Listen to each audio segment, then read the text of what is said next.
जय माता दी। नवरात्रि में लोग व्रत रखते हैं, माँ की पूजा करते हैं, माँ दुर्गा की आरती करते हैं। लेकिन एक सवाल बहुत कम लोग पूछते हैं, क्या आपको पता है नवरात्रि के 9 दिनों में माँ दुर्गा को कौन सा भोग लगाना चाहिए? क्योंकि शास्त्रों में कहा गया है, अगर माँ के हर रूप को उसके प्रिय भोग के साथ पूजा जाए तो माँ दुर्गा जल्दी प्रसन्न होती है और भक्त की मनोकामना भी पूरी होती है। लेकिन अगर भोग गलत लग जाए या बिना जानकारी के कुछ भी चढ़ा दिया जाए तो पूजा का फल भी अधूरा रह जाता है। इससे आज की इस वीडियो में मैं आपको बताऊंगी नवरात्रि के पहले दिन से लेकर 9वें दिन तक माँ दुर्गा को कौन सा भोग लगाना चाहिए, और साथ ही एक ऐसी भावुक कहानी भी सुनाऊंगी जहां एक भक्त ने सिर्फ एक छोटा सा भोग लगाकर माँ दुर्गा की कृपा पाली। जय माता दी। पहला दिन माँ शैलपुत्री। नवरात्रि का पहला दिन माँ शैलपुत्री को समर्पित होता है। माँ शैलपुत्री हिमालय की पुत्री मानी जाती है। इस दिन माँ को घी का भोग लगाना शुभ माना जाता है। कहा जाता है कि घी का भोग लगाने से शरीर में शक्ति और स्वास्थ्य की वृद्धि होती है। अगर घर में शुद्ध घी हो तो उसका थोड़ा सा भाग माँ को अर्पित करें। जय माता दी। दूसरा दिन माँ ब्रह्मचारिणी।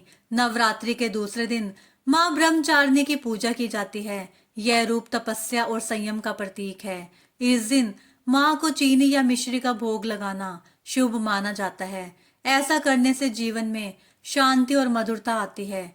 तीसरा दिन माँ चंद्रघंटा। जय माता दी। तीसरे दिन माँ चंद्रघंटा की पूजा की जाती है। माँ का यह रूप भय और नकारात्मक शक्तियों से रक्षा करता है। इस दिन माँ को दूध या दूध से बनी खीर का भोग लगाना शुभ होता है। ऐसा करने से घर में सुख और समृद्धि आती है। चौथा दिन माँ कूष्मांडा। चौथे दिन माँ कूष्मांडा की पूजा होती है। कहा जाता है कि माँ कूष्मांडा ने ही सृष्टि की रचना की थी। इस दिन माँ को कद्दू का या मालपुआ का भोग लगाना बहुत शुभ माना जाता है। मालपुआ ना हो तो मीठा प्रसाद भी अर्पित कर सकते हैं। पांचवा दिन माँ स्कंद माता। पांचवा दिन माँ स्कंद माता को समर्पित होता है। इस दिन माँ को केले का भोग लगाना शुभ माना जाता है। केले का प्रसाद लगाने से बुद्धि और संतति सुख की प्राप्ति होती है। छठा दिन माँ कात्यायनी। छठे दिन माँ कात्यायनी की पूजा होती है। इस दिन माँ को शहद का भोग लगाना शुभ माना जाता है। शहद का भोग लगाने से जीवन में आकर्षण और सौभाग्य बढ़ता है। जय माता दी। सातवां दिन माँ कालरात्रि। सातवां दिन माँ कालरात्रि को समर्पित होता है। माँ का यह रूप अंधकार और बुराई का नाश करता है। इस दिन माँ को गुड़ का भोग लगाना शुभ माना जाता है। आठवां दिन माँ महागौरी। आठवें दिन माँ महागौरी की पूजा की जाती है। इस दिन माँ को नारियल का भोग लगाना शुभ माना जाता है। नारियल का प्रसाद सुख और शांति का प्रतीक है। नौवां दिन माँ सिद्धिदात्री। नवरात्रि का अंतिम दिन माँ सिद्धिदात्री को समर्पित होता है। इस दिन माँ को हलवा पूरी और चने का भोग लगाना शुभ माना जाता है और इस दिन कन्या पूजन भी किया जाता है।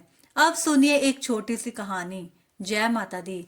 एक गांव में एक बहुत गरीब महिला रहती थी। नवरात्रि आने पर गांव के सभी लोग माँ दुर्गा को बड़े बड़े भोग लगाते थे, लेकिन उस महिला के पास कुछ भी नहीं था। उसने सोचा, मैं माँ को क्या चढ़ाऊं, कौन सा भोग लगाऊं। आखिर उसने अपने घर में रखे सिर्फ 2 केले माँ को अर्पित कर दिए। लोगों ने उसका मजाक उड़ाया, लेकिन उसी रात उस महिला ने सपना देखा। माँ दुर्गा मुस्कुराकर बोली, तुमने मुझे 2 केले नहीं, अपना विश्वास दिया है। कहा जाता है उसके बाद से उस महिला के जीवन में धीरे धीरे सुख और समृद्धि आने लगी। इस कथा का संदेश, नवरात्रि में भोग का मतलब सिर्फ महंगा प्रसाद चढ़ाना नहीं है। माँ दुर्गा को सबसे ज्यादा प्रिय है भक्ति और सच्चा विश्वास। अगर श्रद्धा सच्ची हो तो छोटा सा भोग भी माँ को स्वीकार होता है। अगर आप भी इस नवरात्रि में माँ दुर्गा की पूजा करने वाले हैं तो कमेंट में जरूर लिखें जय माता दी, और इस वीडियो को अपने परिवार और दोस्तों तक जरूर पहुंचाएं, क्योंकि अगली वीडियो में मैं बताने वाली हूँ नवरात्रि के 9 दिनों में कौन सी गलतियां भूलकर भी नहीं करनी चाहिए। जय माता दी।